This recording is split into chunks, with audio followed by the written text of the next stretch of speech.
Hyper active होता है, ये एक डिसऑर्डर है। ऐसे पीड़ित बच्चों की सहायता के लिए सबसे प्रभावी रणनीति कौन सी है? एडीएचडी वाले बच्चों के लिए सबसे बेहतरीन रणनीति कौन सी है? लिखित काम दे? नहीं साहब।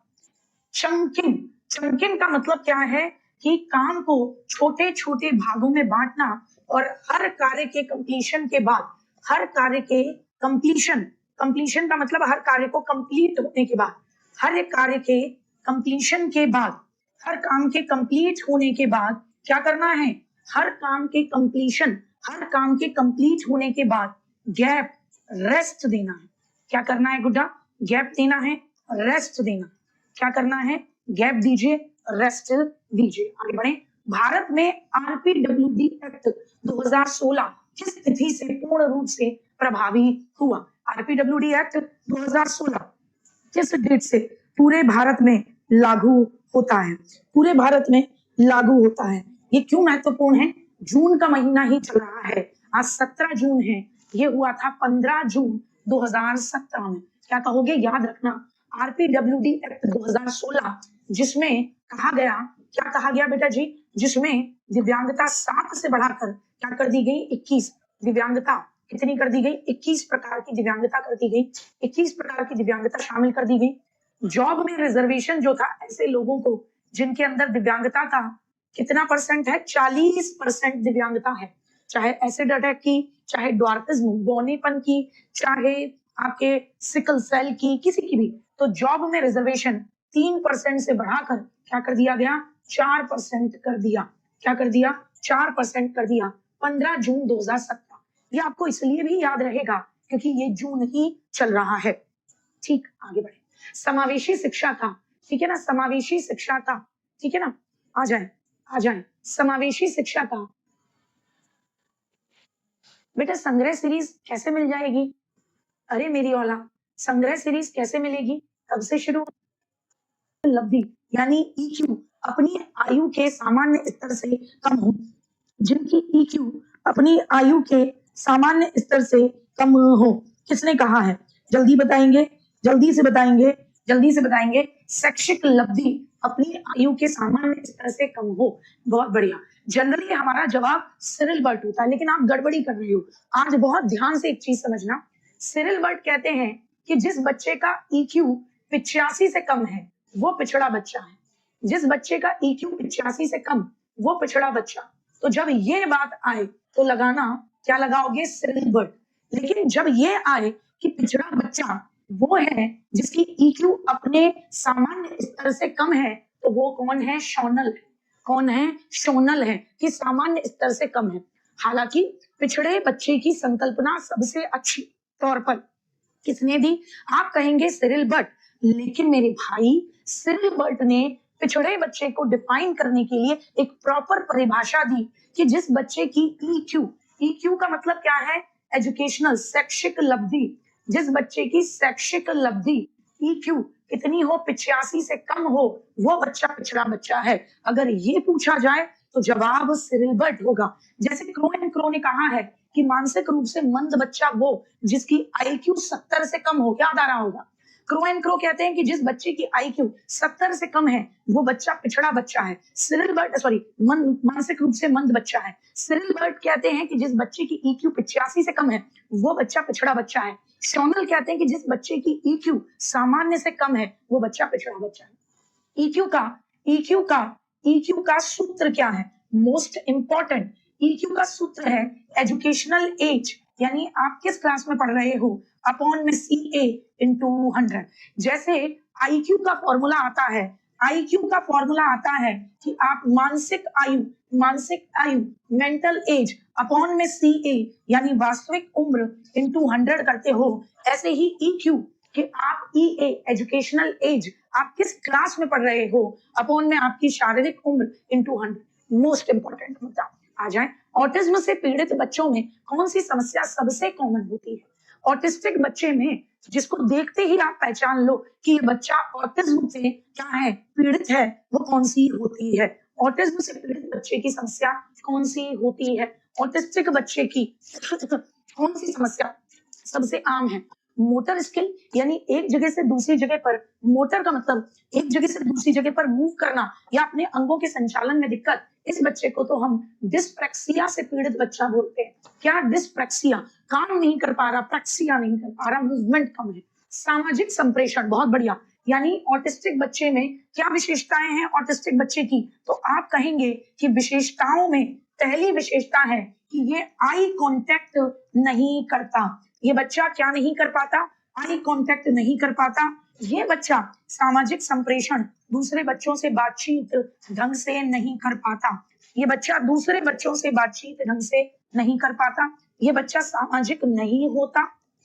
इसको अपनी दिनचर्या में बदलाव पसंद नहीं। दिनचर्या, बैठने की सीट में क्या नहीं पसंद, इसमें किसी भी तरीके का बदलाव पसंद नहीं। ये चिड़चिड़ा जाएगा। क्या हो जाएगा, चिड़चिड़ा जाएगा। तो मैंने आपको क्या बताया था, ऐसे बच्चों को चित्रों के माध्यम से पढ़ाया जाए, इनको चित्रों के माध्यम से संवाद किया जाए, इन बच्चों को म्यूजिक वगैरह सिखाया जाए, इनका ऑटिज्म अच्छे से डील होता है। इन बच्चों को प्यार से, सहयोग से, खेल विधियों के माध्यम से आगे बढ़ाया जाए। समावेशी विद्यालय में बाधा रहित वातावरण बनाने के लिए कौन सी भौतिक सुविधा चाहिए? बाधा रहित वातावरण। हर बच्चे को, चाहे डिस्प्रैक्सिया वाला बच्चा ही क्यों ना आए, जिसको मूवमेंट करने में दिक्कत आती है, वो भी बच्चा आराम से स्कूल में मूव कर सकता है। बाधा रहित वातावरण बनाने के लिए क्या जरूरी है? Digital smart board, air conditioned classroom, ramp यानी फिसल पट्टी और व्हील चेयर, या कलरफुल वॉल्स। क्या जरूरी है? बहुत बढ़िया, क्या जरूरी है? रैंप और व्हील चेयर। कुछ काका मेरे भी बता रहे हैं, भैया एयर कंडीशनड क्लासरूम चाहिए होते हैं। क्या आप एयर कंडीशनड क्लासरूम में पढ़े हैं? अच्छा, अगर एक स्कूल जिसके के अंदर एक बच्चा व्हील चेयर से आता है या बैसाखी से आता है, उस स्कूल में रैंप नहीं है, व्हील चेयर नहीं है, लेकिन क्लासों में एयर कंडीशनर है, तो आपको लगता है, अरे बुड़वक, आपको लगता है कि एयर कंडीशन क्लासरूम होगा तो बाधा रहित माहौल बन जाएगा। अरे पिट्टी लगाऊंगी बहुत बढ़िया वाली। अरे गुड्डा, बाधा रहित यानी वो बच्चा आसानी से क्लास में पहुंच पाए। आपने पानी पीने के जो टंकी या टैप बना रखे हैं वो थोड़ा नीचे भी लगा रखा है। भाई वातानुकूलित का मतलब होता है एयर कंडीशनड, है ना? आप इसको अनुकूलित, बच्चे की अनुकूलित समझ रहे हो, वातावरण अनुकूलित आप समझ रहे हो। बिट्टू, उसकी अंग्रेजी थोड़ी देख लिया करो। एयर कंडीशन क्लासरूम चाहिए कि रैंप हो, फिसल पट्टी हो, व्हील चेयर हो, ताकि हर बच्चे के लिए इस क्लास तक पहुंच पाना बाधा रहित हो जाए। अरे काका लोगों, ध्यान से पढ़ा करो, ध्यान से गुड्डा। प्रतिभाशाली बच्चों की पहचान के लिए किस विधि का प्रयोग सबसे कम विश्वसनीय माना जाता है? मतलब कौन सी विधि सबसे बेकार है? गिफ्टेड बच्चा है तो अगर मैं टर्मन के अकॉर्डिंग बात करूं तो टर्मन के अकॉर्डिंग इसका आईक्यू 140 है। क्या है? 140 प्लस आईक्यू है। इसकी पहचान के लिए सबसे बेकार तरीका कौन सा है? बुद्धि परीक्षण, वो तो सबसे बेस्ट तरीका है, जिससे पता लगेगा शैक्षिक उपलब्धि, सब्जेक्ट्स में नंबर कितने आए, ये भी सबसे बेस्ट तरीका है। क्रिएटिविटी टेस्ट, ये कोई ज्यादा खास नहीं है, क्योंकि मैंने आपको कहा है कि भाई ये कोई गारंटी नहीं कि प्रतिभाशाली बच्चा क्या होगा, क्रिएटिव होगा, लेकिन उससे भी बुरा ऑप्शन है शिक्षक का व्यक्तिगत मत, कि टीचर को लग रहा है कि यार ये इंटेलिजेंट है। ये कोई विश्वसनीय तरीका नहीं है। टीचर को जो आलू के पराठे खिला दो उसे इंटेलिजेंट लग सकता है। व्यक्तिगत शिक्षा कार्यक्रम, तो समावेशी शिक्षा कहती है कि पहले तो आप यूडीएल दो, यानी यूनिवर्सल डिजाइन ऑफ लर्निंग, यानी शिक्षा का सार्वभौमिक अविकल्प, हर बच्चे को शिक्षा मिले ऐसे तरीके आप इस्तेमाल करो। लेकिन फिर भी क्योंकि बच्चे की व्यक्तिगत भिन्नता है, एक बच्चा दूसरे बच्चे से बिल्कुल अलग है, तो हर बच्चे की अपनी जरूरत हो सकती है, तो आप उसकी कमियों को दूर करने के लिए, अलग से उसकी प्रॉब्लम्स का समाधान करने के लिए इंडिविजुअल एजुकेशन प्रोग्राम आईईपी यानी व्यक्तिगत शैक्षिक कार्यक्रम तैयार करते हैं कि भाई ये बच्चा सबसे अलग है, इसको गामक प्रॉब्लम है या दृष्टिबाधित है, तो किसकी भागीदारी अनिवार्य नहीं है? विद्यालय के प्रबंधक की, स्पेशल एजुकेटर की, पेरेंट्स की, क्लास टीचर की। बताइए किसकी कहा जाए कि भैया ज्यादा कंपल्सरी नहीं है? भैया पेरेंट्स की तो जरूरी है। आप इंडिविजुअल एजुकेशन प्लान बना रहे हो, पेरेंट्स तो जरूरी है भाई, या आपकी गलती है? इसका मतलब आपकी क्लास में कोई विशेष आवश्यकता वाला बच्चा होगा तो आप उसके पेरेंट्स को शामिल नहीं करोगे, गलत बात। आप उसके पेरेंट्स को शामिल करोगे, क्योंकि आप जिस तरीके से पढ़ा रहे हो घर पे उसे पेरेंट्स भी उसी तरीके से समझाएं ताकि उसका कॉन्फिडेंस बना रहे, वो आगे बढ़े। तो पेरेंट्स की तो जरूरी है। आपसे पूछा किसकी भागीदारी अनिवार्य नहीं, स्कूल के मैनेजर का इसमें कोई लेना देना नहीं है। स्कूल के मैनेजर का कोई लेना देना नहीं। आपके क्लास का टीचर है, उसने देखा बच्चे की विशेष आवश्यकता है। हर स्कूल में स्पेशल एजुकेटर होता है जो विशेष आवश्यकता वाले बच्चों की प्रॉब्लम्स को ध्यान में रखते हुए, है ना, पूरा अपना ट्रेंड होता है, तो वो बताएगा आपके क्लास टीचर को कि भाई देखिए इस बच्चे को ये प्रॉब्लम है, आप इस गति से पढ़ाइए। तो क्लास टीचर एक इंडिविजुअल एजुकेशन प्लान बनाएगा, किसकी मदद से? स्पेशल एजुकेटर की मदद से। और ये प्लान पेरेंट्स तक भी पहुंचाया जाएगा ताकि वो बच्चा भी क्या हो सके, वो भी घर पे उसी तरीके से उसको कराए। आ जाए, कौन सा कारक समावेशी शिक्षा के मार्ग में सबसे बड़ी प्रॉब्लम है? लचीली पाठ्यचर्या अगर है, बच्चे की जरूरत के हिसाब से अगर पाठ्यचर्या बदल रही है तो ये तो प्लस पॉइंट है, बाधा नहीं है, ये तो आसान बनाएगा। अगर आप मल्टी सेंसरी टीचिंग कर रहे हैं, यानी आप ऐसे पढ़ा रहे हैं कि एक से ज्यादा सेंस ऑर्गन बच्चों के शामिल हैं, तो अगर कोई बच्चा सुनने में बाधिता है तो वो देख कर समझ पा रहा है ना। अगर किसी बच्चे को देखने में दिक्कत है तो वो सुनकर समझ पा रहा है, तो ये भी प्लस पॉइंट है। अगर आप पहले से ही पूर्वग्रसित है, पूर्वाग्रह आपके अंदर है, यानी आप सोचते हो नहीं ये लोग तो ऐसे ही होते हैं, और रूढ़िवादिता आपके अंदर है, तो ये समावेशी शिक्षा में सबसे बड़ी बाधा होगी।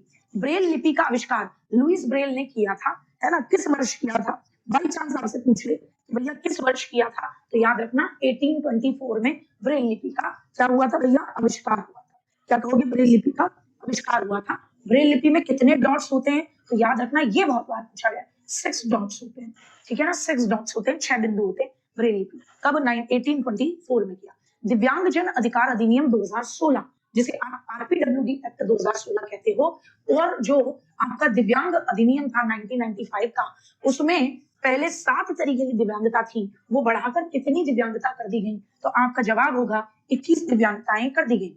डिसलेक्सिया शब्द को सबसे पहले 1887 में किस जर्मन नेत्र रोग विशेषज्ञ ने बताया था? ये आपके नोट्स में आपने पढ़ा। डिसलेक्सिया शब्द 1887 में सबसे पहले किसने दिया था डिसलेक्सिया शब्द?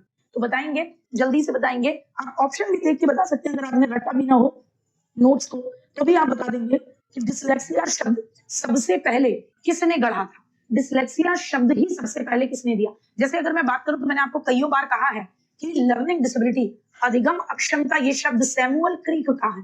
अधिगम अक्षमता यानी लर्निंग डिसेबिलिटी, कि बच्चे को लर्निंग के, सीखने के किसी एक आयाम में, चाहे रीडिंग में, चाहे राइटिंग में, है ना, चाहे क्या कहना चाहिए, रीडिंग, राइटिंग, चाहे मैथ्स में कोई दिक्कत आती होगी, तो लर्निंग डिसेबिलिटी ये शब्द सैमुअल किर्क ने दिया था। सैमुअल किर्क ने दिया था लर्निंग डिसेबिलिटी। आपसे पूछ रहे हैं डिसलेक्सिया शब्द किसने गढ़ा था? बहुत बढ़िया, रुडोल्फो बर्लिन। इतने कम ही बच्चों ने जवाब दिया रुडोल्फो बर्लिन ने, लेकिन बिल्कुल सही जवाब दिया। रुडोल्फ बर्लिन ने डिसलेक्सिया शब्द गढ़ा था, आपके नोट्स में आ जाए। भारत सरकार द्वारा एकीकृत शिक्षा को बढ़ावा देने के लिए, ये क्वेश्चन मैंने पहले भी कराया था इसलिए आज फिर लेकर आए। विकलांग बच्चों के लिए एकीकृत शिक्षा यानी integrated education, आईईडीसी for disabled children, ये स्कीम भारत सरकार ने कब लॉन्च की थी? और ये मैंने आपको जब बताया था तो साथ ही साथ मैंने आपको एक और बताया था, inclusive education for secondary school. Inclusive education for secondary school वो भी आपका कब आया है? तो वो आपका 2016 में भारत सरकार की योजना रही है कि समावेशी शिक्षा सेकेंडरी स्कूल में भी रहेगी। तो यहाँ आपसे पूछ रहे हैं कि भारत सरकार ने ये कब शुरू किया गया था, एकीकृत शिक्षा को कब शुरू किया था? तो 1974। ये क्वेश्चन आप देखिएगा, समावेशी शिक्षा नाम से हेडिंग से जो मैंने क्वेश्चन आंसर कराए हैं उसमें ये दोनों क्वेश्चन मैंने आपसे कराए हैं, उसमें भी ये दोनों क्वेश्चन मैंने आपको कराए हैं। समावेशी शिक्षा for secondary school, integrated education for secondary school, मतलब सॉरी इंटीग्रेटेड नहीं, inclusive education for secondary school, वो 2016 में आया था। और integrated education for disabled children, एकीकृत शिक्षा, समावेशी शिक्षा से पहले एकीकृत शिक्षा का कंसेप्ट कब आया था? तो 1974 में। ये मैंने पहले भी आपको बताया है, आप अगर उठा के देखेंगे तो जो आपको प्रीवियस मैंने क्वेश्चंस कराए हैं उनके अंदर हेडिंग है समावेशी शिक्षा, उसके अंदर ये मैंने क्वेश्चन आपको कराया। अधिगम के लिए सार्वभौमिक प्रारूप, तो मैंने आपको कहा समावेशी शिक्षा कहती है कि आप यूडीएल का यानी लर्निंग का यूनिवर्सल डिजाइन बनाएंगे, लर्निंग का, अधिगम का सार्वभौमिक डिजाइन बनाएंगे ताकि हर बच्चा सीख पाए, ताकि हर बच्चा चाहे उसकी जरूरत कैसी भी हो उस एक अकेली क्लास में उसकी आवश्यकता की पूर्ति हो पाए। तो किस क्षेत्र से प्रेरित है? डिजिटल संरचना, बहुमंजिला भवन, शहरी नियोजन या आर्किटेक्चर? बताएंगे, थोड़ा दिमाग लगाएंगे तो बता पाएंगे, थोड़ा दिमाग लगाएंगे तो बता पाएंगे। देखिए पहले तो मैं बता दूं, यूडीएल में, यूनिवर्सल डिजाइन ऑफ लर्निंग में, समावेशी शिक्षा में कहते हैं कि टीचर अकेला ना पढ़ाए, टीचर क्या करे, multiple ways of representation, multiple ways of representation, यानी प्रतिनिधित्व के क्या करे, प्रतिनिधित्व के कई तरीकों का प्रयोग करे पढ़ाने के लिए, टॉपिक को पढ़ाने के लिए प्रतिनिधित्व के कई प्रकार, है ना, कई रास्ते चुने, पढ़ाने के कई रास्ते चुने। दूसरा आप कहें तो आप कहेंगे सहभागिता के कई रास्ते चुने, यानी कई एक्टिविटीज कराए जिससे कि बच्चा इन्वॉल्व हो सके लर्निंग। और अभिव्यक्ति और कार्य के, बच्चों को उन्होंने क्या सीखा, अभिव्यक्ति व कार्य के कई रास्ते चुने, बच्चों को कई मौके दे, केवल पेन पेपर टेस्ट ना करा। तो यूडीएल का विचार कहाँ से आया होगा, कहाँ से आया होगा, डिजिटल स्ट्रक्चर। क्या डिजिटल स्ट्रक्चर कई सारी चीजों में काम करता है, बहुमंजिला भवन, मल्टी लेवल जो भवन होते हैं वो, या अर्बन प्लानिंग या आर्किटेक्चर से आया। देखो थोड़ा सा लॉजिक लगा, वास्तुकला से आया। जैसे वास्तुकला में आप देखते हो कई संस्कृतियां मिली होती है, कई संस्कृतियां मिली होती हैं, कई संस्कृतियां शामिल होती हैं, कई रंग शामिल होते हैं। कोई भी आर्किटेक्चर, कोई मंदिर बना है बेटा तो कई संस्कृतियां शामिल, कई रंग शामिल हैं, उसमें कई मूर्तियां बनती हैं, कई मूर्तिकार शामिल हैं, ठीक है ना, है ना, कई कलाकार शामिल होते हैं, है ना। तो एक अकेली चीज पे नहीं बनती है कोई भी आर्किटेक्चर। तो इसी तरीके से यूडीएल इसी विचार पे है कि जैसे कोई आर्किटेक्चर है ना, कई सारी मूर्तियां उसके अंदर हैं, कई कलाकार हैं, कई विचारधाराएं उसके अंदर शामिल होती है। ऐसे ही यूनिवर्सल डिजाइन ऑफ लर्निंग, समावेशी शिक्षा कहती है हर तरीके का बच्चा आपकी क्लास में आएगा, तो उसको एक क्लास में शामिल करने के लिए आपको एक एजुकेशन का ऐसा डिजाइन बनाना होगा कि जिससे मल्टीपल वेज ऑफ रिप्रेजेंटेशन, बच्चों को टीचर पढ़ाने के, प्रतिनिधित्व के, एक टॉपिक को पढ़ाने के कई रास्ते खोजे, बच्चों को क्लास में शामिल करने की कई एक्टिविटीज कराए, बच्चों को अपने आप को कितना सीखा उसको अभिव्यक्त करने के कई रास्ते खोजे। सूची 1 को सूची 2 से मिलाओ आराम से। डिसग्राफिया, तो ग्राफ पर लिखना होता है तो लेखन में दिक्कत है, 4। डिस्प्रेक्सिया, मूवमेंट में दिक्कत होती है, गामक, इसके हाथों में जॉइंट्स में प्रॉब्लम, मूवमेंट करने में प्रॉब्लम होगी, इसीलिए ऐसे बच्चे को गेट के पास बिठाना है, ताकि कॉर्नर वाली सीट पर बिठाना है ताकि इसको बाहर निकलने में दिक्कत ना हो। डिसलेक्सिया, पठन विकार, स्पेलिंग में एरर करेगा। डिसकैलकुलिया, कैलकुलेशन विकार। 4 2 1 3, 4 2 1 3 ले लो बेटा जी, 4 2 1 3। सूची 1 को सूची 2 से मिलाओ, लॉजिक